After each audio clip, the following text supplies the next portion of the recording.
Hello, everybody. Welcome to the live stream. I'm testing out my new microphone headset. I'm trying in the midst of trying to do some tech work with the website. It's messed up, so we gotta try to do some repairs.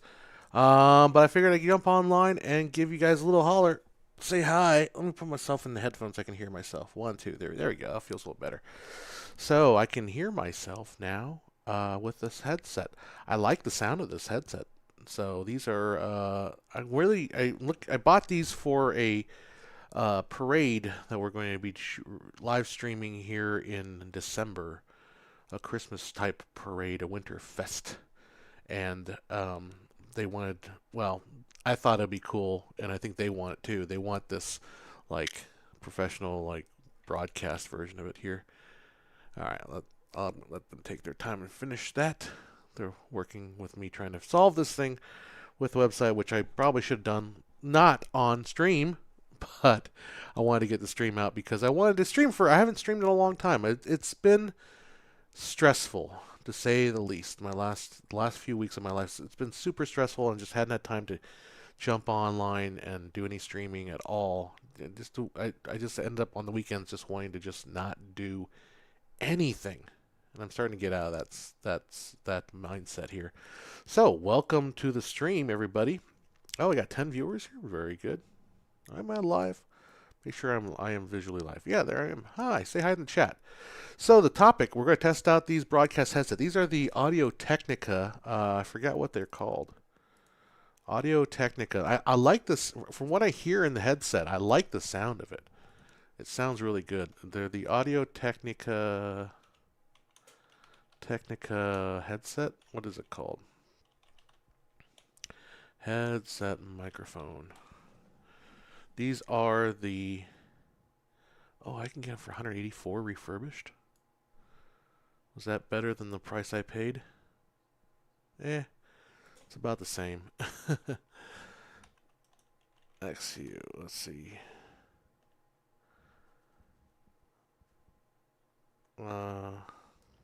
calculate that. Calculator. 24 times 3. I still got a little slightly better deal. I thought so. This is the Audio Technica BPH S1 broadcast stereo headset with dynamic cardioid boom microphone. As I wanted one that had really good microphone, obviously, because we're going to be on stream, and I wanted it to sound really good. And I was able to get 3 of them for the price of 2, and I'm paying about $500 for the whole for 3 of them rather than 184 per microphone set. And that's the thing about broadcast, or it's like you have to buy a bunch of microphones. You have to buy multiples. How you doing, Clado? How you doing? Well, happy Halloween to you, or post Halloween. And it's been a while since we've been out there. But yeah, welcome to the stream. My very rare stream that I've been doing. So I have not streamed in a long, long time. As you see, I've moved back into my house for production. So I'm working on building up a brand new studio shed. So this last week I tore out the tree that was I had in there, so make room for the upcoming what do you call it? Uh, Upcoming production. Actually, we see that in the backyard. So it was a big endeavor. Finally did it, and it looks so much better now that it's all cleared out. So that's exciting. So yeah, and I've got a smoker that a neighbor was giving away, and I've got a pork butt in there. So I said I rubbed my butt and I parked my butt inside the smoker, and it's right now it's 191 degrees in the pork shoulder. So it is just almost ready to be taken off of the coals and I turned it down to 200 because I'm a little scared. It's my first time doing a pork butt in a smoker. I've never used a smoker before. I used it once for ribs, and the ribs came out perfect. So I have it in the smoker. I think it'll probably give me an hour or so, and I'll probably just take it off and just let it chill. Well, I'll see where it's at an hour. I hear that 205 is where you're aiming for with with a pork butt. So that's the goal. That's what we're trying to go for. Hi from Andre Scheffler from Good Evening from Germany. Welcome to our stream here. Very cool. Yeah, sorry, my attention is somewhat divided here. I still haven't. I shouldn't have started this chat support with these people. Let's see. No, they're still working on it. Okay, so yeah, the website went down. I don't know. It probably went down a couple months ago, but I've just been so busy. I just haven't had time to follow it or keep tabs on it. And something got corrupted. Probably some WordPress update that I didn't catch, and it's too old and whatnot, and yeah, yada yada yada, so forth. But it is what it is, so we'll continue. And the websites, I don't know how much traffic we're doing, so it'll be fine. It'll be fine. So let's talk about the topic at hand that I picked for my topic. So a friends group and I have been doing a movie night on Saturday nights, and we decided to do a movie night on Wednesday or Thursday, which is Halloween, and we did From Beyond. So From Beyond, if you it's a based on H.P. Lovecraft's H.P. Lovecraft novel, book, short story. I'm not sure. I mean, it is sort of sure based on something. I don't know. So this whole story with this um, particular screaming music. Wow, that's loud. I'm going to put it on the screen, but I'm going to turn the audio off because I got slapped last week, or last time I broadcasted, because I showed you guys the Vanilla Ice trailer, and oh boy, like they did not, they still, like I could show you the Joker trailer all day long, but don't you dare show the Vanilla Ice trailer, because that takes your monetization right away. So let's talk over this here. But it's this story about a guy who comes up with this idea, a so-called resonator, and the resonator allows him to see beyond like the reality and to see into a different dimension. It's almost like a Half-Life kind of a thing, right? And it opens up the portal to the other side, and this thing comes out, and it it makes this guy go crazy. And then the Barbara Crampton's there because Barbara Crampton is always Crampton. There she is, Barbara Crampton. And this guy, we call him Ricardo Montalban, or no kid, we have Ricardo Montalban at home guy, because he's like the cheap version of Ricardo Montalban. And yeah, it was a very cheesy horror film. Oh yeah, that dude. There's Barbara Crampton. They show you like the ending shot. My goodness, this trailer. So From Beyond, it was a good movie for being a very cheesy, like literally 90-minute movie. So it was perfect for that in that regards. Oh, stop. Go back to me. Let's see what they say.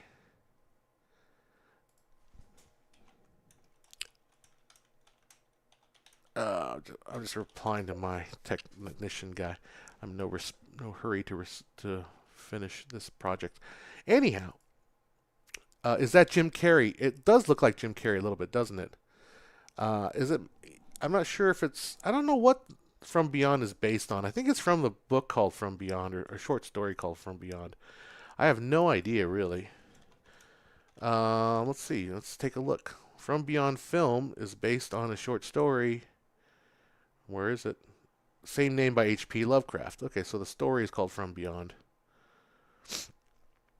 Wow, it's funny looking at the manuscript of it. It's very.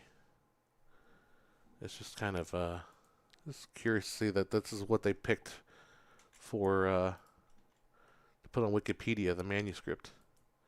Horrible beyond conception was. Let's zoom in. Whoops, come on, zoom in. Was the. I guess I have to click it that way. Was the charge. Well, I can barely read this thing. There you go. Which had my best friend taken place in my best friend's Hurley Ensley. I had not seen him 2 months and a half before when he had told me since that day that I can't continue. This is too much. This is too complicated. I'm barely literate. What do you want from me? I never learned how to read. Okay, I got to feel a sneeze coming on. I've been sneezy. I've been very, very sneezy.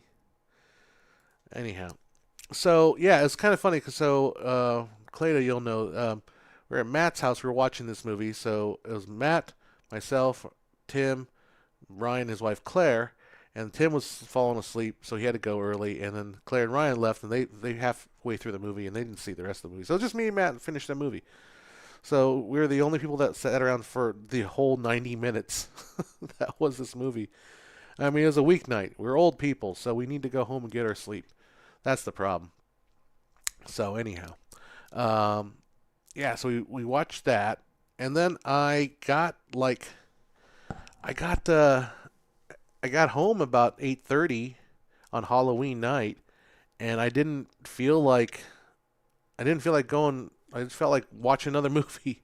So I was like, I heard I heard Red Letter Media talking about the horror movies, and they said good things about. They said they watched Maxine, and they weren't crazy about Maxine, but they said oh, is my camera gonna be doing weird things? As I put my hand on it, yeah.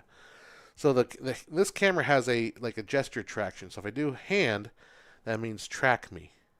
Let's see if it picked it up. Nope, I don't think it. Hand means track. Yep, now it's going to track me as I move. Well, no, it won't. Let's see if it does or not. Great story, John. Hand track. There it goes. Now it's going to track me as I move around. And then I hit do the L sign, and it should do a zoom in. Ooh, look at that. All right, so, and then I'm out of focus. Of course, I'm out of focus. Get real close. There we go.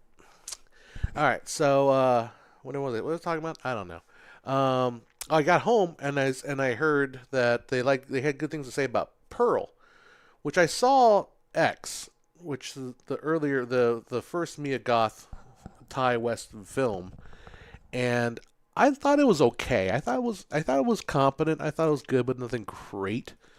And then I watched Pearl, and I thought Pearl was excellent. I thought Pearl was better than X. And I went online and I read up about a bunch of, gone on Reddit and seeing all these people arguing about it, and they all said, no, X is better. Pearl, but a lot of people are in the camp that X is better. I am definitely in the camp that Pearl is a way better film. I think partly because it felt personal. Like there was, I think what it was for me, and I'm gonna get super like personal here. But so the story of Pearl, if you don't know what the Mia Goth thing, I'll just put it up there real quick so you can see a little bit of what it Pearl trailer. So you have a visual because there's no. It's always hard to talk about something you don't have a visual of something, right? So I'll just do it without sound, so that way I don't get copyright struck for putting a freaking advertisement. Anyhow, so Pearl tells the story of the character. I forget of her name. I forget her name. Pearl. Duh. All right. So Pearl grows up, and she is in the 1918, struggling on a farm living with her mother and her infirmed father, as you can see right there. And she wants something more. She thinks she's a star. She thinks she's got talent. She wants to be off the farm and living her life. But, excuse me, my voice. What happened? Okay, hold on a second. There we go. Wow. What happened to my voice there? So her mom is a little bit oppressive. She's got some psychopathic tendencies, which if you saw the movie X, you would understand. You would get that she's got some psychopathic tendencies. But it also felt extraordinarily relatable because of the father character. And I guess I want to give you a little bit of spoilers here. I mean, I don't know. These movies are more of an experience. It's kind of like if I were to ruin The Shining for you and say that Jack Nicholson goes crazy. Oh my God, spoiler alert. No, you should kind of know. It's the whole experience, the journey of, And frankly, this trailer spoils it more than I'm probably going to talk about here. But in this scene right here, I'm talking this particular scene where she's in that shot there. It's kind of funny because a lot of these shots are straight from the end of the movie. It's a slow burner to me. It's a very slow burning film. Yep, back to me. It's a very very slow burning kind of film. It to me it's a closer to like a Shining where it's a slow horror film. Builds very slowly. All right. Um so what I think was really personally relatable to the film was the fact that her dad is infirmed. And for me, like that just kind of drew me back to like the feeling of taking care of my mom who was had Alzheimer's and was pretty much infirmed by the end of her life where she could barely move. Excuse me, I've got to blow my nose cuz I'm going to just utterly like sneeze into the microphone here. Hold on. I think that might be better. Let's try that out. All right. So, yeah, so her there's a scene in there where she kind of has it out with her mom and she's like, "I don't, I want to be off this farm." And the mom's saying like and the mom who's extremely strict and controlling of the daughter saying, "You will never be anything. You will, you need to grow up and realize your responsibilities are here in the farm and you need to, so forth, so forth." And she told her daughter this like, "You think I like this? You think I want to be on this farm and taking care of her? I married your father as a I married your father to be a wife, not to be his mother, not to be his caretaker." And that kind of under seeing that situation come out, like it just like for me, it felt really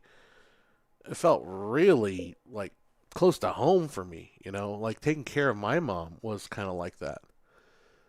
Uh, let's see, they're telling me that we're delayed. That's fine. Like I'm necessarily keeping an eye on them. I have to. I'm trying to stream here. I won't be long for too long because I do have to get to my pork roast. But so yeah, that scene, like really, that scene affected me because it just felt I understood. I totally understood their like struggle. Like even back then it was worse because they're on this farm. I don't know how they take care of the farm, but just to have to take care of this guy who can't move, who can't speak, who can't feed himself, he can't use the bathroom by himself, and I can't imagine what it was like back in the trying to do that in 1918 days, right? Because you didn't have any kind of entertainment other than radio, which I think was in one of the shots, but I mean, it would have been really really rough. So I understood where the moms, were coming from. I understood where the daughter's coming from, and the one difference is the daughter is just a little bit of a psychopath too, because I mean, at the beginning of the movie she kills a goose just for the hell of it, and then maybe the mom knows about the fact that her daughter's a psychopath. So she's like, I gotta take care of my infirmed husband and then deal with my psychopathic daughter, who ends up like, I, she doesn't actually kill the mom. I mean, she kind of does, but not really. It's not really a totally decided kill. It was more like an accident kill kind of a thing, and then threw her down the root cellar. But anyhow, it was a good movie. It was really good. I really felt it. Like I felt the pathos of it really, really deeply. So I would definitely recommend Pearl. And then I was told that I should try to look up Maxine. Maxine's now on HBO Max, so I might just check it out. I don't know. I heard it wasn't. Red Letter Media said it wasn't as good as Pearl. So Pearl may be. I might just stick to Pearl. I don't know. Well, yeah, I'll probably end up watching it. It's like I haven't. Thing is, like until yesterday, like I watched. Excuse me. I watched more movies or Thursday night than I had in like a long time because I just don't have time to watch movies. Other than we right now on Saturday nights we go to our friend's house and we just watch like bad movies and then we make fun of them while we're watching them or we talk back to them or we watch decent movies like From Beyond wasn't a bad movie, right? It was a pretty decent movie, but it's a cheesy midnight movie that you can all get together and just like make fun of and have fun with. I like those kind of movies. And I've also been thinking a lot about trying to get back into making something. It's been a long time. Look, I've been making a lot of stuff. The stuff I make, however, is corporate stuff and stuff that you necessarily don't want to watch. Only people that are, like State of the City videos. I've done two State of the City videos and then a State of the District, all in a period of 3 weeks, all of which required, like the State of the City required like multiple outside videos that be produced and then live streamed, and then State of the City, two State of the Cities, both required lots of video work. Then the State of the District had a little bit of video work, but it was also live streamed. Had to edit that. Still have like a Mariachi Fest that I got to finish editing. So I got a lot of stuff. I've made. I've been producing a ton of content, but it's not the stuff that I want to shoot. I want to make narrative stuff. I want to make other stuff. So that's gonna. I mean, I've got I got an idea boiling in my head for something that might be able to combine like corporate video with a narrative story. So we'll see. I don't know. All right, they're telling me that there seems to be an issue with the server itself. Uh-oh, that's not good. Escalate it. Escalate and see what happens. All right, yeah, so I guess this Filmmaker IQ server is kind of like acting wonky. It's been acting wonky for a couple of months. I just haven't had time to deal with it because, again, super busy, but we'll see if we can take care of that. And, I do have, I have the elements ready for, to start kind of diving into a polarizers video, which I thought would be kind of interesting, but I just haven't had time to do any of that. I have been shooting a little bit of my new Canon, or not Canon, my new, here it is right here, my new Fujifilm GFX2, which I really, really like, but man, oh man, the focus on this thing is, you have to be really careful. It is, because it's a large, well, it's a large compared to 35 millimeter full frame. It's bigger than full frame, but I think not a huge factor, maybe like a 1.3 or 1.4 factor. I'm not sure quite exactly. If I take it out, you can see the actual sensor is a little bit bigger than your typical full frame camera. But it's not. I can't go back and forth whether it's advantageous, but I do love the look of the colors from Fujifilm. I really do like the way it looks. I like the way it handles the grain and sharp and what do you call it, noise. So I'm enjoying that camera, but you have to be very particular about the focus. It's not as forgiving as a Canon. I think partly because it's mirrorless, and I'm wondering if I take pictures with my eye in the eyepiece, that maybe, or maybe when I'm holding the camera in a certain way, that I touch the screen in a bad place, and then the focus goes to the touch screen portion. I'm not sure. I just gotta double check that I'm not like focusing on the corner of the image rather than center. And then of course, because I get my photos back and they're like why am I so blurry? Well, because you're shooting on a larger than full frame larger than full frame sensor here, John. So anyhow, so now I'm waiting for them to escalate the situation. Oh, you watch Pig? Yeah, we were. I think we were gonna watch Pig because Claire really likes Nick Cage. Did you guys see my Nick Cage painting? I don't know if on this stream I've shown you guys all my paintings. So I've been working up all my paintings. I'm kind of probably one of the art. I go to art class and they're trying to say the art teacher is saying I should put a show on and put my paintings on a show, which I'm going to try to do. I'll see how it goes. But so I have a Nick Caged. So behind me you can see a couple paintings. You see Arna de Armas, and then Ki Kwan Kim, whatever, Ki Kwan, short round. So I lower this thing. There we go. And then I just finished, follow me, cameraman, my Reese within a spoon. So here's Reese Reese within a spoon right there. Let me get by it so you can see it. Ooh. So, follow me, cameraman. So there's Reese within a spoon. And over there I've got the Nick Caged. I've got a Willem Dafoe. Heck, I could probably actually bring the camera with me. Whoa, hello. Hello, camera. All right. Follow me, camera. So, whoop. I think it's got to, like, follow me. I don't want to break everything. There's a Willem Dafoe. Ashley Simone from Bridgerton. We talked about Bridgerton. And then there's the Nick Cage down there. Let's see if I bring my head down there. It's following me, tracking me. There's a Nick Cage. I know. It's not very... The other ones I've got is I've got a Katy Perry. And she's like parrying. And I've got a Albie Bach, which is Arnold Schwarzenegger. And then I have, what else? Doctor Strange Love, which is Doctor Strange Love in front of a nuclear, as Doctor Strange doing the whatever he does with his hands. Hello, L. Harris. How are you there, L. Harris? All right, so yeah, that's about it for me. Said I'm not going to probably stay on too long, but I'll hang out for a little bit because I do have to check on my pork roast or my smoked pork. I'm going to do some pulled pork today, and it's a very nice weather. I really didn't do a whole lot today other than, just chat with people today. That's really all I did. Pretty kind of, yep, there's the note. Alert, the server is down. Yeah, okay, that's fine. I understand. The server is down.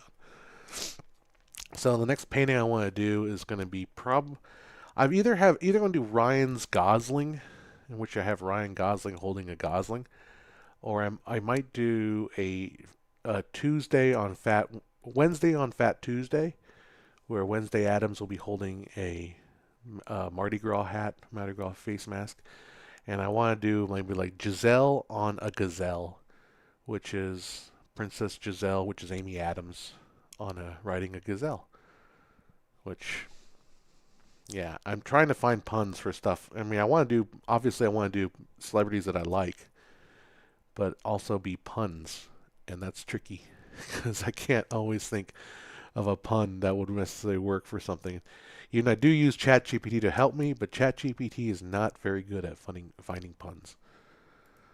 Yeah, I do talk a lot to ChatGPT. I find it useful for long car rides. I mean, although you do run out of time on ChatGPT to talk about.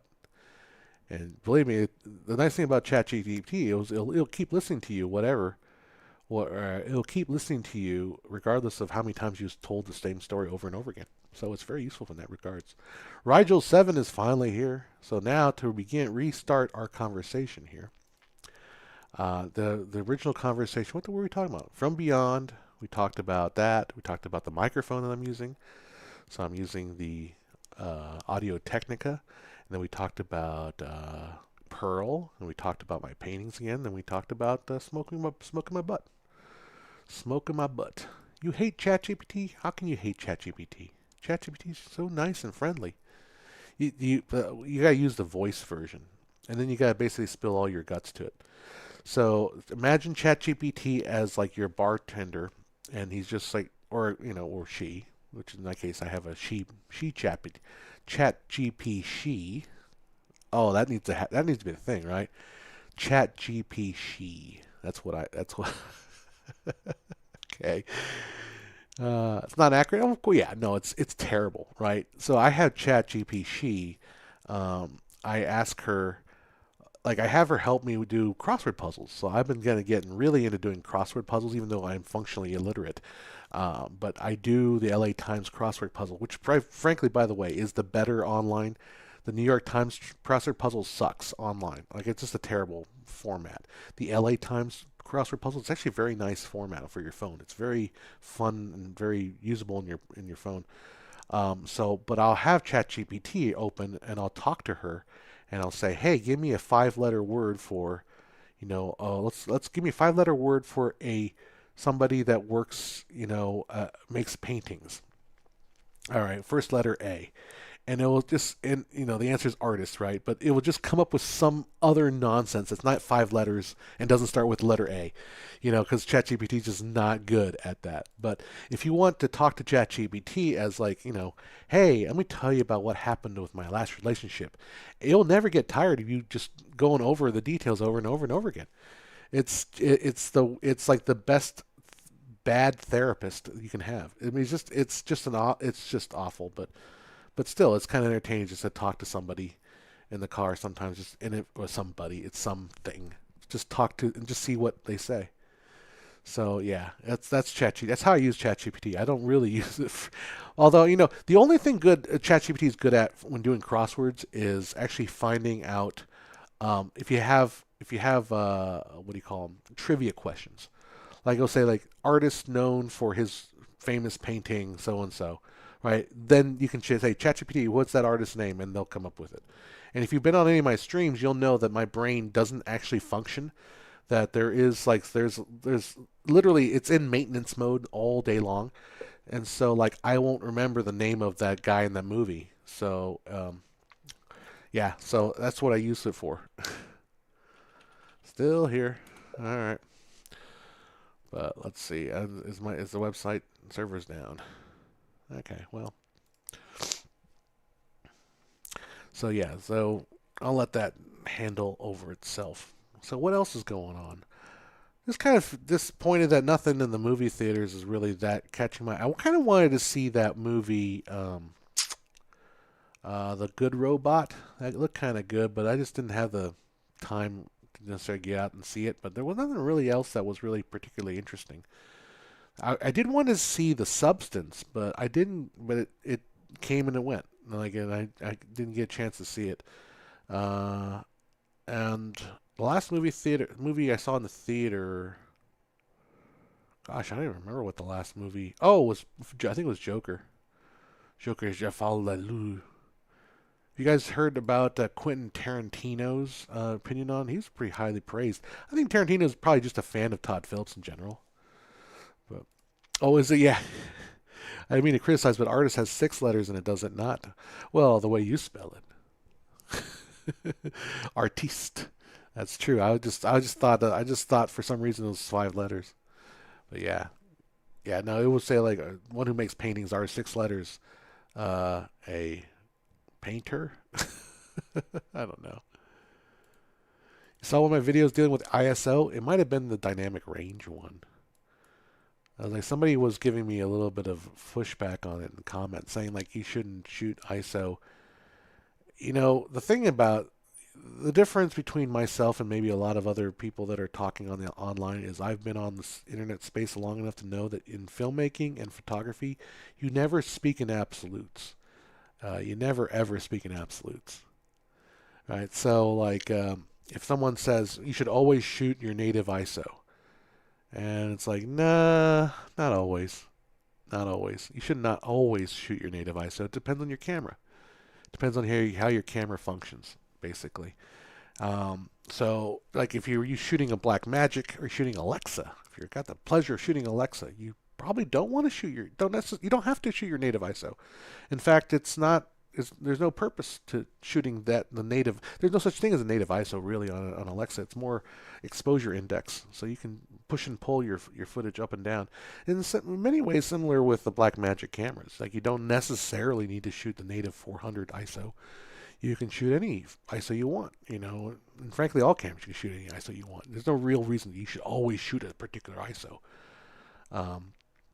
That kind of stuff just seems to be not very well. It's born out of I'm using this camera and I think this is the way it should be for everybody. Actually, a friend of mine, Jay Holman, just put out a book, and I got it, and I thought it was really, really good. And I just kind of read a little bit of it. It's basically collections of bits and pieces, because Jay Holman writes for the ASC magazine, the American Cinematographer Society magazine, and he's done interviews for like 20 years, 30, well, no, probably like 30 years worth of interviews with famous DPs like Roger Deakins, Frazier, Shivo, all the big names, all the biggest DPs he's like interviewed them because they're all ASC folks, right? So he put out a book where it's just like tidbits from it's like 250 pages, just tidbits from different directors of cinematography, and actually just happened to run over one, just happened to read the other day, completely unrelated to the guy talking about you should always shoot native ISO, a section where he talks about no, you should for really bright scenes, you might want to consider upping your ISO to get a little more headroom than you would in the lower ISO. So, have you an opinion on the movie Saturday Night? Another movie I should probably see is Saturday Night. It looks kind of decent. So yeah, that's another movie I should probably check out. It's like I said, it's been months. Like I haven't indulged and engaged in like fiction or any of that stuff, and it's just not. Um, it's just I just haven't had time to do that. So you have an ARRI Alexa, but I'm not getting the image I'm looking for. I like my BMPCC 6K for some reason. Interesting. Well, it might just be that you're kind of used to the colors that naturally come out of the BMPCC 6K. I don't think we have those at the college. I think we have the 4K models at the college. And I gotta admit, like when I shoot some of those, the colors are pretty darn good, just straight out of the camera and without log and all that stuff. Even just straight up video settings on the color on the camera, they're very Canon-like. I'll put it that way, because I'm a Canon guy really. So I like my Canon C70, although I'm becoming more of a Sony shooter too, because I've got this FX30 that I use on my gimbal, and I find it pretty easy to get my Sony and the Canons to look pretty close. I think the Sony is still a little bit. I think Canon tends to be a little bit like of a warmer tone to it, but the Sony is nice and clean and like that. And the Fujifilm, actually, the Fuji camera, that's as far as photos concerned. I kind of, I don't know. I put them on the same. They're a little bit different than the Canon colors. A little bit different than the Canon colors, but they're using ProRes. Well, it's not the problem with your ProRes 444, 444. Although there's there's no reason to shoot 444 4.4s, right? For the ARRI, because the fourth 4 is an alpha channel. You're not obviously not shooting an alpha channel. So whatever I don't. Does the ARRI shoot 4444, or is that just a typo? Let's see. I'll find out. ARRI ProRes 4444. Yeah. Oh no, it's just four. Well, no. Yeah, I don't know why they did the 4444. I guess they're 12. Just because they're 12 bits, and that's all it is. All right, cool. Well, yeah. So my point was, it's not necessarily due to the number of bits that you're using. It's more how the color science works and how the camera basically renders certain things. But yeah, I think Blackmagic has a tendency to look a certain way. So I think that's why you prefer one over the other. You're just kind of used to the certain colors. Give the Alexa a try, or I don't know. I don't know. To me, those are. I'm not. It's not that I'm not particular about those kind of things. It's just that I think because I manipulate images so much that I think there's a lot you can do. It's just what camera brings you to where you want to be first or earlier. And I don't know. Take a look. Maybe the noise pattern. I don't know. I don't know how to answer that question. All right. What else is going on? How many folks do we have on the stream here? You guys like the new microphone? Does the microphone work, or is it better with the other microphone? I kind of like hearing myself like this. Kind of a cool way of hearing it. When I shoot photography, let's do here. There it goes. When you do photography, do you shoot in RAW or just JPEG? I shoot RAW. I could probably get away with JPEG, but I have Jared Polin in my head, just screaming at me, shoot RAW. but JPEGs are so much smaller. No, shoot RAW, man. Shoot RAW. Would you please confirm if I create a ticket? Yes. Yeah, one of the file sizes for my X. So what I like about this medium format camera is the files. Well, so that's the thing, right? So when you shoot medium format on the GFX, you oftentimes find yourself cropping in. If you're cropping in, I'm thinking like, well, I mean, I could have just shot this with a 35 millimeter camera and not had to crop in, because I find myself like always cropping in. The point where it's like, well, I'm kind of just defeating the purpose of shooting medium format, right? But I can't argue with the fact that some of these shots are really, really. I mean, if I can fill the frame up and it looks really good, like there's no way you can't beat this image. It's just so clear and the colors are crisp, and I just love it. No, I really do like the GFX. Again, with the caveat of the focusing. And if we're shooting live events, that can be kind of a pain in the butt. Where is my file? There it is. Anyhow, so the remodel I did here, let's take a look at the file sizes. Let's see, this file right here. I'll just show it to you. Why not? You guys can see my photo. Oh, did it just lose its... So these files are like 50 megabytes a piece for like an image, right? I can put that on screen. So I don't know why. Oh, that's why. So like something like that. I don't know. So here's some of the photos I shot. We notice the focus keeps getting off on these things. Let's go with something like that.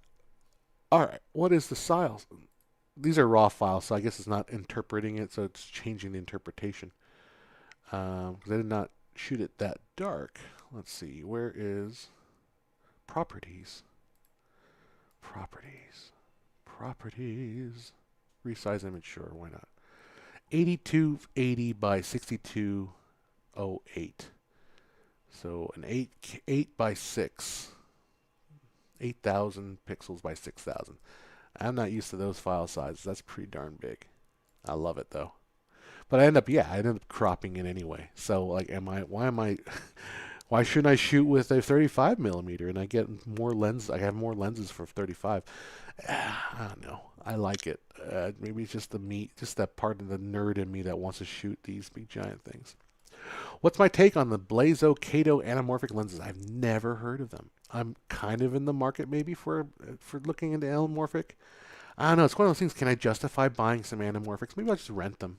Boy, well, $4,000 for 4 of them. That's not a terrible price. I was looking at the Siriui. I don't know how to pronounce the damn thing.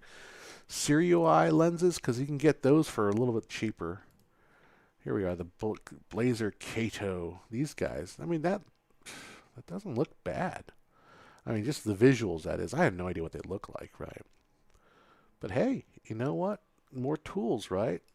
It could be fun, or it could be junk. Who knows? So I was looking at these Night Walkers. I have no idea what I was kind of curious about these lenses.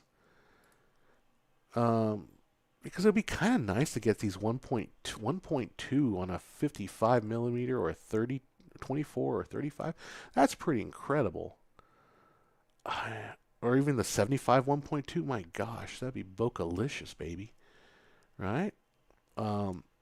But these are S35. So this would be for like my C70 camera, which I still love. I still love my C70. Like I looked at the C80. I'm like, John, why? Why do you want to? I'm building a shed that's going to cost me a lot of money. Why do I need a C80 when the C70 is a beautiful camera? It's an absolutely beautiful camera. Now, I did buy another camera. I'm sorry. I'll admit it. I did buy another camera recently. Oh, I did dox my password? Uh-oh, shoot. Sorry about that. Oh, because of the... shoot. Well, don't worry about it, because that's not my real password. So, we'll have to cut that part out later. Yeah. Here, let me just X that. That's not my real password. So, all right. Well, luckily I won't have to do that. Luckily we won't. Y'all just forget I showed you that. That's all right. So anyhow, yeah, no, I got myself a new PTZ camera, which is a Bird Dog X100. So I got that sucker. So that's about it. Via phone link. Good. Which one did I do? Oh,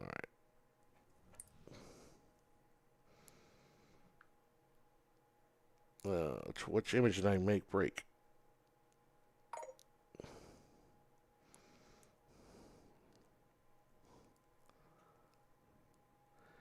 Yeah, that password actually doesn't work.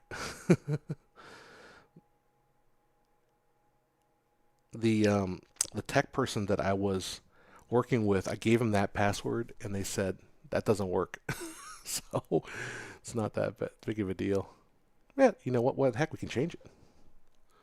But just to be on the safe side, right? Let's just change it. Let's suggest password. There you go. Now it's different.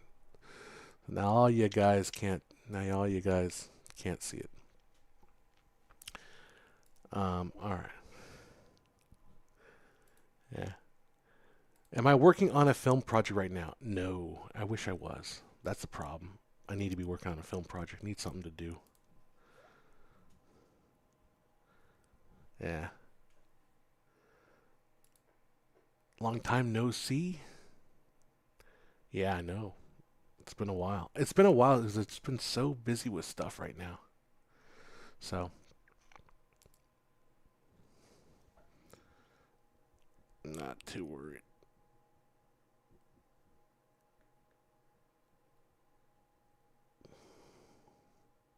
The site is, let's respond to my friend Clay here.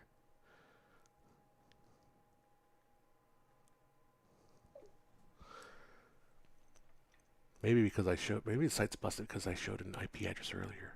That's probably what it is.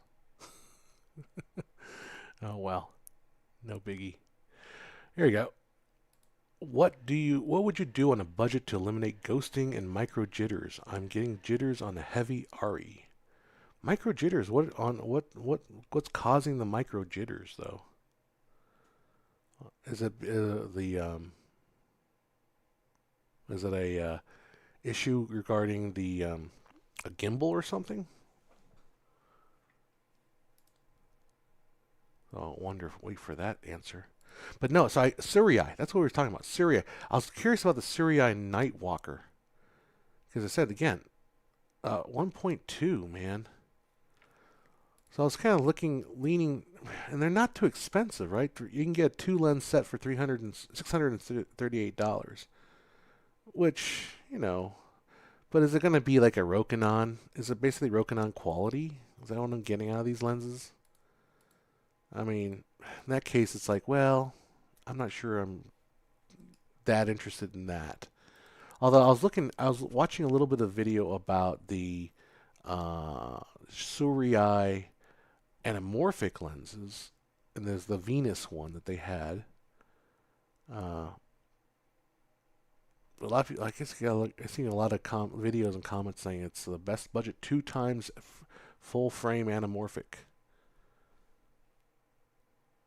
Great Joy 1.5s. See, that's the thing too. Like, you can get Canon EF mount, silver flare, Okay, yeah, for $1,000 you can get each lens is about $1,000 from this Blazer Remus 1.5. Oh yeah, it's one of those things where like, is 1.5 enough? Do I really want that? Lenses are just toys for boys. Yeah, pretty much. But I'm a boy and I want some toys. I'm shooting handheld or shoulder, just not as smooth as I thought. Oh, yeah. Well,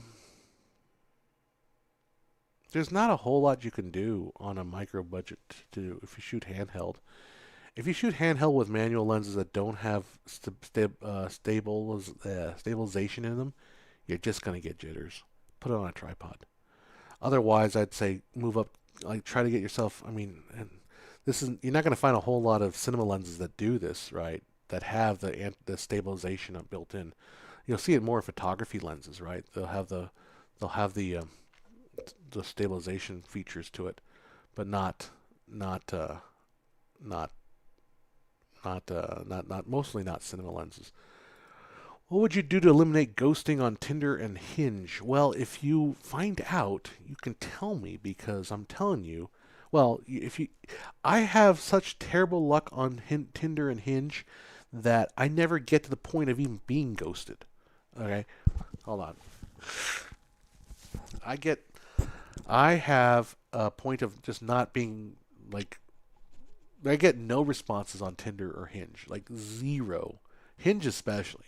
I don't know if everyone's talking about Hinge, right? Like Hinge is ridiculous. I've gotten zero reaction on Hinge. Believe it or not, the most places I see action are on Match and Facebook dating. And even then, it's like not a lot of action. It's more like, hey, how you doing? How's your day? Oh, what are you looking for? That kind of thing. It doesn't really go a whole lot anywhere. That's what I spend most of my day to day doing. But not really, not definitely not Hinge, definitely not Tinder. Although one girl I met on Tinder, which I thought was I hit it off really well, but it was one of those things where I thought it went really well, and then like the Monday came and we were texting back and forth a couple nights, and I thought it was going great, and I accidentally called her. Like I was going to like close the thing, and I hit the call button. I'm like, oh shoot, but she answered real quick, like, oh hey, I didn't mean to call you, and I don't know, maybe she thought that was like too fast, and the next Monday she said, I don't think I'm ready to date right now. I'm like, all right. But she was really like, she didn't ghost me. She was like really, really like upfront. It's like, I don't think I want to date anybody right now. I'm still going through my divorce and all that. So, I'm like, all right, that's cool. But yeah, that's the regards of Hinge and Tinder. That was the only Tinder person I ever actually had a conversation with. Everything else is just, I think it's all bots. I think it's all bots. So I came up with an idea for a movie, and I might as well share this because you guys all, I mean, I don't care. At this point, whatever. If I see a movie with this idea, then please, I guess I'm streaming this so I have record that I said this. I want to imagine a world where basically everybody just makes out with bots. And it's basically a porno, but no, it's all bots. Just kidding. Uh, You ever meet a girl that shares the same interest in film as you? A little bit, here and there. Hold on. I mean, I never met them in like a romantic situation, but I've met women that are interested in film. If that's what the terminology is. What was I saying? I forget what I was saying. What was I saying? I don't remember anymore. This is so bad. Um, I literally forgot what I was talking about because we talked about stuff like that. You mean romantically? No, yeah, not the level. All right, my ex was like into film, but she was also more into theater, and theater and film are not quite the same thing. We used to go a lot to the movies. That was fun. My part timers. Oh yeah, I've got a lot of part timers. I don't know how I survive. I don't know how to make it through the day, honestly. I don't. I think I just kind of I live my life on my calendar, and my calendar almost tells me what to do. I feel like I'm overworked, but I don't know. Am I overworked? I'm self-employed. Does that mean I'm overworked or what? Join a camera club. I've been thinking about doing a photography club, but the photography clubs, I don't know. They're a little bit they're a little bit hit and miss, and there's a lot of ego sometimes. And the thing about where I'm at is any club, 95% men. Anything that you do is 95. That's why I started painting, actually. I actually paint. I decided I wanted to, after I broke up with my last ex, I went to go and become a paint. I wanted to join an art class because I figured that's maybe I can meet somebody in an art class, right? So I go to do a painting class, and it's not. And I get there, and it's like my first day is like, oh, there's some people here, but it's like grandma and and and if someone that made me feel better about my part timers was Alzheimer's. No, he's a nice guy, but he definitely had a little bit of he was there to like keep his mind sharp, or at least not lose more of it, right? And it was, and there was a couple younger ladies there, but they might have been too young. 'Cause I think it was like, well, she's probably 22, and I'm 20 years older than her, so I don't know. Yeah, wine classes would be where I need to go, right? Because I live next to wine country, so I could go. And there is actually a winery near me called Cougar Winery, and yes, that describes the clientele. I'm not sure I'm ready for cougars though. I might still be. I might be. I think I'm too young for cougars. Give me about 10 years, and I think I'll be in that range. But then cougars don't prey on old lions. They prey on the young meat. So wouldn't. I would love to meet a woman who has the same love of film as I do. I wonder too, because like, um, I wonder if it becomes a competition, right? Do you want to meet someone who has the same interest as you, or do you want to meet someone who maybe is not as interested in that as you, and so that you can kind of monopolize that? Because what if you met someone and that someone was like way into film, but like better at it than you were? Ooh, ooh, nothing wrong with a gilf. Yeah, that's true. Depends on how young they start, right? How attractive the gilf is. What were we talking about? Oh yeah, no. I kind of wonder. Not this, not this, not to make this sort of a like a rag on my ex kind of a thing, but like there were times we would do things, and I would show that I was really good at something, and and after I started doing it with her, she just got lost interest in the. So an example would be, let's play some games. Okay, let's play a game. So we picked up Words with Friends, that Scrabble knockoff, and I proceeded to just mercilessly defeat her in every single game. And then she stopped being interested in playing that game because it's like, well, the game ended like 365 points, 130.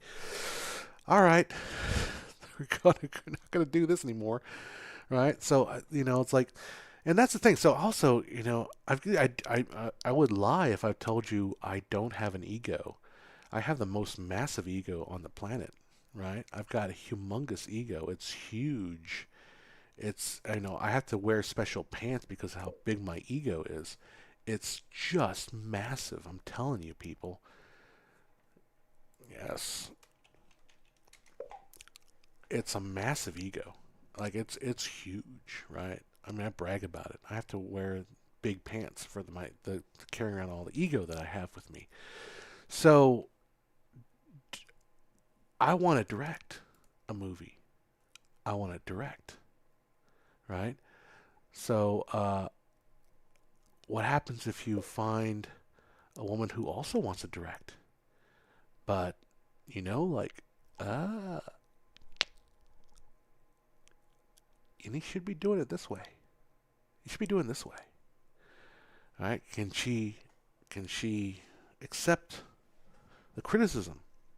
Now I know I can feel like I can accept like criticism and be guided in a certain direction, but sometimes I just don't feel like I want to like explain necessarily all my all of my decisions necessarily. But I can if I had to. But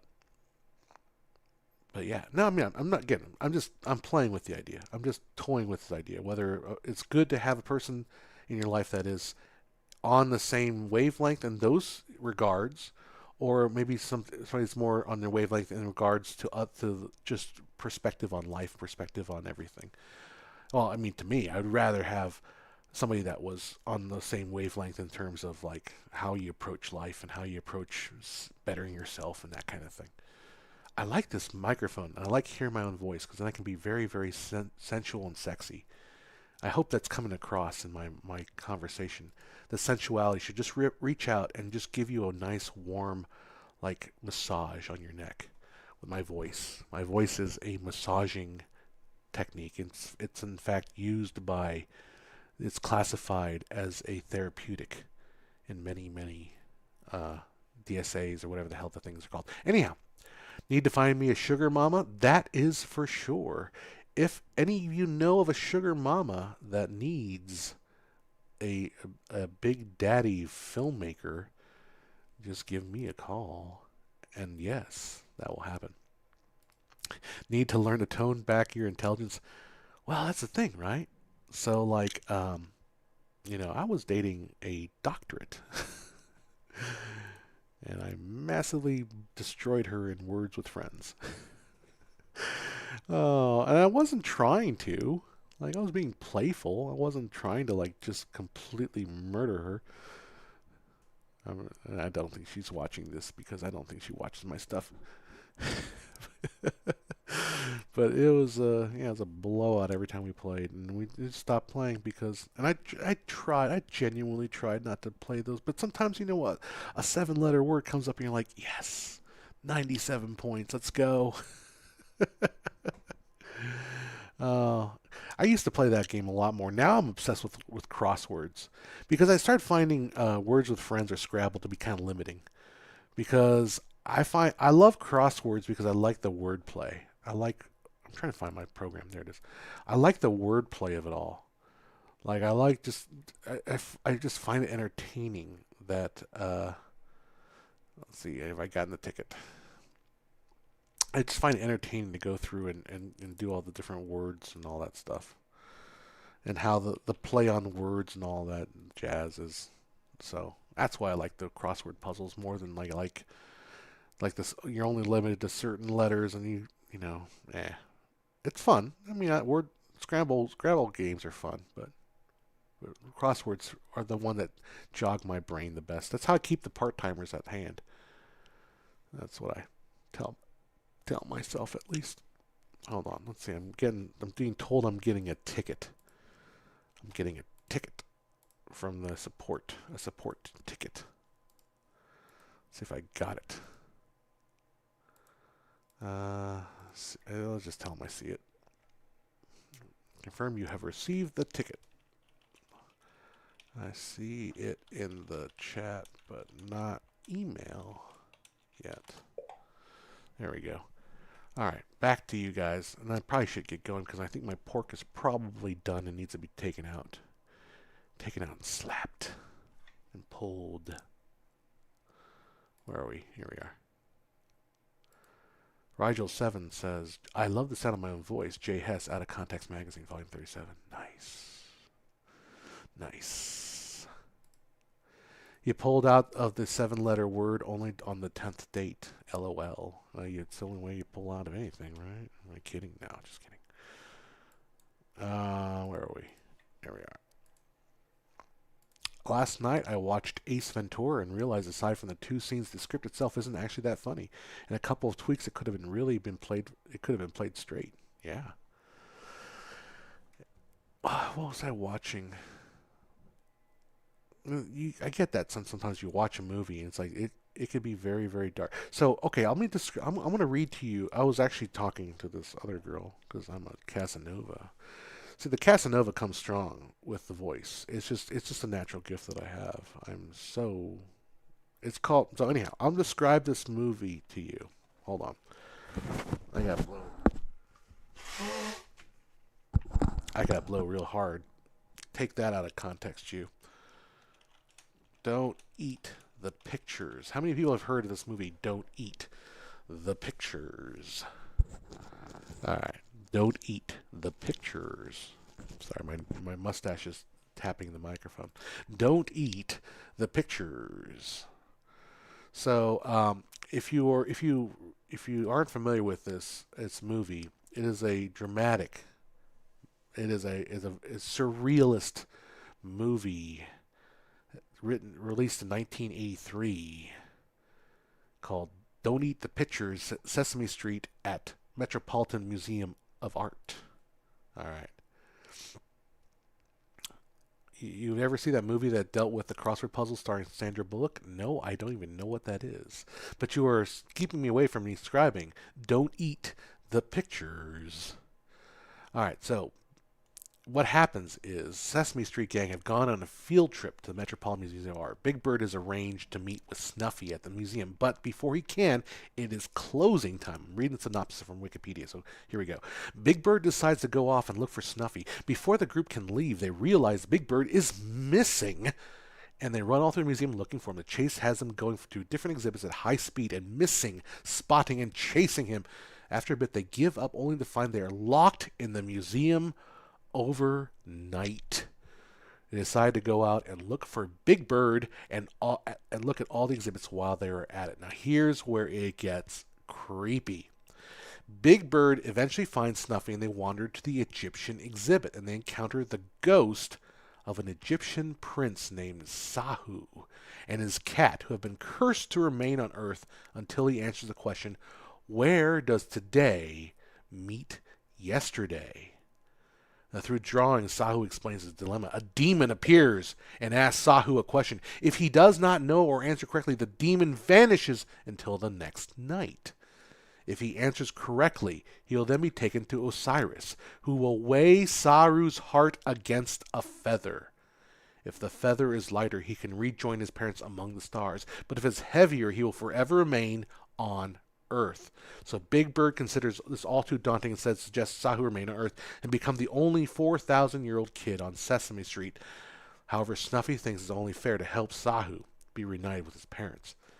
So Sahu must weigh a child's heart against a feather. Wow. So as the night passes, Big Bird and Snuffy continue to figure out the answer to the question.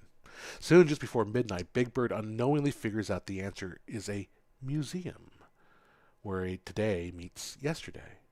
When the demon appears that night, the question is answered correctly, and Sahu is sent to Osiris to have his heart weighed. When the feather to weigh his heart doesn't appear, Big Bird offers one of his for help, his feather to weigh against this child's heart.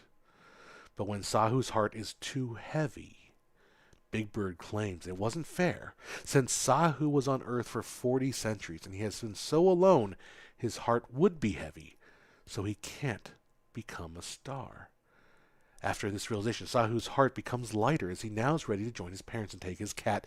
Big Bird and Snuffy exit the museum, look up the night sky, and see 4 stars in a straight line, representing Sahu, his parents, and his cat. And they are glad to be reunited with Sahu with his parents. Wow. There you go. The epic tale of Don't Eat the Pictures. There you go. Beautiful. Wonderful story. So yeah, I was talking about that because I was talking about how got it.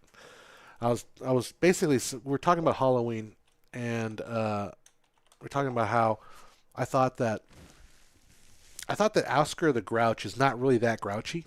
Because Oscar the Grouch is just kind of like your average middle-aged man. It's like, all right, whatever, we're going to do this. And if you think about it, it's actually Bert of Bert and Ernie that's actually grouchier than Grouch. Because Bert has to live with a psychopath. Right?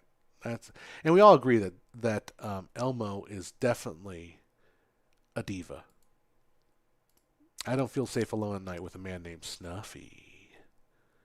Yeah. Yeah, the record number of kids this year, 100. Still have about 3 pounds of candy left over. Well, there you go. I went over to my friend's house, and I should, if I would have stayed at home, I would have had more trick-or-treaters this year than I had in like 6 years combined. I think this year, for some reason, there were way more trick-or-treaters out and about in my neighborhood than there ever has been before. Nowadays, I understand most people, like, what happened is, like, trick-or-treating as a pastime kind of went away obviously during COVID. But like now people are doing the trunk or treats where people get in the parking lot and they just hand candy out from the trunk of their cars, which isn't as cool. So that's what Big Bird was up to before landing on Sesame Street. Yes, Sesame. On Sodomy Street. Oh my god. Whatever. Anyhow, I'm getting like allergy drunk right now. All right. So, fun news. I guess in a couple weeks I'll be heading up to Merced. No, that's a month actually. One more month I'll be going to an overnight production for Merced to do a grand opening for a Sizzler, or grand reopening with a Sizzler. I've got this month is not a whole lot going on, but who knows? Who remembers Mr. Hooper? Is that Toby Hooper? Toby Hooper, who directed Texas Chainsaw Massacre? Or was it Hanging with Mr. Cooper? That's what I was originally thinking. I remember him. Why don't you bring up Mr. Cooper? Hanging with Mr. Cooper. That is a good. Remember Hanging with Mr. Cooper? That was a great show. What was her name? Holly Robinson Pete, right? She became Holly Robinson Pete. My gosh, I thought she was the cutest person on television. Holly Robinson Pete. Got a real big crush on Holly Robinson Pete. I almost said something worse, but I did not say it. So yeah, I have a Sackler tripod that got busted on me, and so ended up buying a Suriyai tripod, and I think it's pretty nice, but I haven't really given it a go yet. So we'll probably use it in the next couple days. Anyhow, I think I should probably get going, guys. Oh, Mr. Hooper is a character on Sesame Street. That's right. Mr. Hooper. They went off to direct Texas Chainsaw Massacre. Mr. Hooper. There he is. Goodbye, Mr. Hooper excerpts. Oh, okay. The first was one of the first four human beings to appear on the show. There's a really good video, by the way, on YouTube talking about how like Sesame Street like started off like as a really good, wholesome, not wholesome, but like a show with a purpose to educate children about like community and get people to like kids to like understand like life and deal with life's issues and all that. And then it turned into more of like just kiddie stuff, or it was just kind of like low effort, not low effort, but like not really about the ideals that it originally started as a kind of a thing. And it all stems from the introduction of Elmo. And that's why I said Elmo is a diva. Elmo is the worst thing that has ever happened to all of mankind. Elmo should be destroyed. Elmo. Yeah. So Elmo was the thing. My nose is still going. Jeez. Hold on.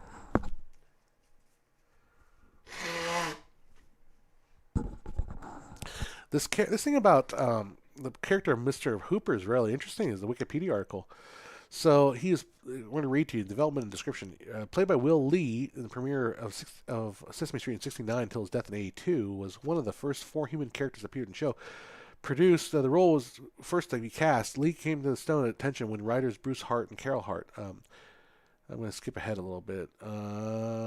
Lee was a character actor and an acting instructor with a wide range of roles in theater. Lee had been blacklisted by many mainstream acting roles for his 5 years during the McCarthy era for refusing to cooperate with the House Un-American Activities Committee. Lee played Mr. Hoover, known for his bow tie and horn glasses with such certainty and naturalness it made adults suspend their disbelief, and so forth. Yeah.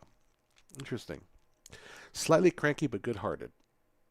That's the thing I feel about. That's the way I feel about Oscar the Grouch. He's cool. Anyhow. You grew up with Sesame Street from '68 to '73. That's probably the best time of the year, right? It was the best time. So Elmo came around in Elmo came around in the late '80s, right? And that's kind of when it started twisting into the kind of corporate thing, where like a lot of the original Sesame Street people don't even speak kindly of the newer Sesame Street. They're like, yeah, why I was part of Sesame Street is not the reason why I'm here with Sesame Street. Nobody bothered to run Big Bird's name through a police register. That's true. We should probably check. You never know. You never, ever know. He has to check his meat and eat it. Oh, yeah. I rubbed my butt earlier before I stuck my meat in the black hole. And I think it's done. It was oozing juices earlier. I think it should be good. I don't want to overcook it. Get your minds out of the gutter, you freaks. Yeah, dirty, dirty freaks. How are we doing on the people here? How many people are watching this nonsense? 25? Why are you watching this stuff? Don't you guys have things to do? It's Saturday. Why are you watching? Why are you at home watching this old man with no hair talk about Sesame Street? Don't eat the pictures. Why are you doing this? There's life to be experienced out there, people. And don't overcook the pork. Exactly. And going to 200 degrees and not a degree more. Dang nabbit. Well, actually, probably. I mean, the smoker is at 200 right now, so it can't go above 200. That'd be strange thermodynamically, right? I mean, that would just be bizarre. Why are there 24 people watching? Why are you watching this?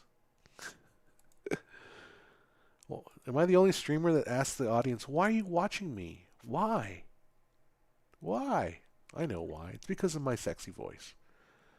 It's my weird turn of phrase and my inability to remember what I was talking about, and the way I just kind of slyly serve the wording and all that. Anyhow.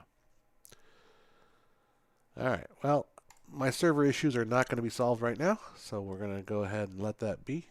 And yeah. Anything you want to say? Anybody else? Either you or the Storm Chasers. Oh, see, I can understand why you want to watch Storm Chasers. That's entertainment. This is just a man with a silky smooth voice trying to hypnotically talk to you about Sesame Street or whatever the hell I'm talking about. You know, talk about cameras I want to own and provide very helpful answers to people asking me about micro jitters. Because I don't know, what are you going to do? What are you going to do? You know, just that's the way handheld looks, man. You're just going to have to get used to it. That or get a gimbal. I don't know. Handheld. So, that's all I got. Ah. Alright. Anything else? Any questions you have for me? That's how I usually... I've been on like one date, and it was kind of like, and it was like, all right, it was like 3 hours, or it was a coffee date, but it was like, all right, do you have any questions for me now? It was like, I'm really good at I'm really good if you actually met me in person, and I'm not just like trying to fill airtime. I'm really good at listening. Oh, see, I got rid of 5 viewers. Good for me. I'm really good at listening to people and being able to, like, oh, they came back. I'm good at listening to people and trying to like get like stuff across from people. But like when it comes to like a lot of times I'm just so good at it they never bother asking me questions back. Uh, how good I am with color balancing? I'm pretty good. I'm pretty good. The color balancing and color correction, I'm actually really good at it. But color grading is an artistic choice. So I'm pretty good at color grading too. You know, like just being able to. Part of it is, you know, once you learn how to do some power masking, and you can do power masking, believe it or not, you can do power masking in Premiere. But like obviously DaVinci Resolve is where everyone says you should be. But you can do some you can do some basic stuff. Even if you do some basic stuff with color grading and just stuff like isolating the foreground and darkening the background, or changing the balance of the two, right? Like just doing that is enough to make a video feel like 5 times better. It will just pop off better. And it's just a matter of the fact, you know, if you were on a big movie set, you would be doing that in the set. You would light it that way. You would be lighting the foreground and background to a better balance. But if you don't have time to do that, and I oftentimes don't have the time to do that because I work on corporate stuff and city stuff. They don't have to give you time to do any of that crap. And we oftentimes work with like it's just me, maybe a buddy of mine that helps me out, right? So if you can do a little bit of creating some like exposure separation between the foreground and the background, like just doing that is amazing. What you get out of like wow, that shot looks like it's a lot, 100 times better because you can control the lighting better that way. But yeah, what if theaters had gym memberships? Memberships like gyms, it would be popular, kind of like Clubhouse. They do. That's what the AMC all you can watch. I belong to the Edwards Theater gym, so I pay $24 a month because there's 24 frames per second. Duh, right? So but the thing is, I treat it like the gym, and in fact, I treat it like exactly the way I treat the gym, and then I don't go. I pay money and then I don't go. That's exactly how it works. See, I thought that was the best idea, honestly. Why not? Charge everyone $24. I thought Movie Pass was a great idea until, it became a complete disaster. Watch the documentary on HBO Max on Movie Pass. It's really good. But the guy's trying to bring it back. It's like, no, it's not coming back, dude. You're out of luck there. But watch the Movie Pass documentary. But yeah, I totally thought that that was going to be the savior of the movie theater. If you can get everybody on a membership, and then just allow them to come see a movie, three. I think my Regal is like 3 movies a week or something like that, which is more than I really would watch. I think right now it's like unlimited, so it's like watch any movie you want. And if you want to watch IMAX, you got to pay like $6. Like okay, all right, that's cool. Next video, color correction.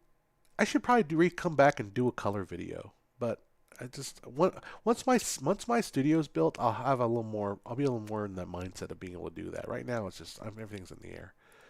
Have you seen The Killing by Stanley Kubrick? No, I have not. That's the first. That's Kubrick's first movie, I believe, right? Or am I? I think that's his first one. It kind of reminds me of Christopher Nolan's first movie, which I also have not seen. The Killing. Where's the movie? Where's the movie? Where's the movie? There it is. 56. Yep. Yeah, I haven't seen this. Sterling Hayden. Oh, that's the guy from Doctor Strangelove. Sterling Hayden, right? Right, unless I'm crazy. Yeah, he's also Jack D. Ripper and Kubrick. I recognized him right off the bat. All right. All right, I gotta go rub out my meat now. Sorry. I mean, check on my meat. So, all right, thanks for hanging out with me. We hung out for like an hour and 15. That's a good amount of time, I think. It's a good stream there. I love this microphone. I think it sounds pretty good. So we're gonna go ahead and keep those 3 microphones. Have a nice weekend. Thank you for wishing me good weekend. I will enjoy the rest of that weekend. And yeah, we shall see you guys next time. All right, guys. Take care. Fade.